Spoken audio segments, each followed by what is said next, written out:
Hi everyone, I hope everything is okay with you guys. So today I'm going to make chicken with potato and carrots.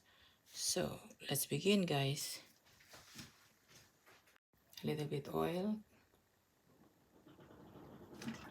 a little bit garlic and ginger and onions. Now I add the carrots and potato. Add the potato guys. Now I will add the chicken and 2 cups of water. Then cover it to cook. So now I will add the spicy mix. I add a little bit pepper, vegetable powder, a little bit fish sauce. Now it's done guys. I just put the decoration and looks yummy. I hope you like it. Thank you for watching.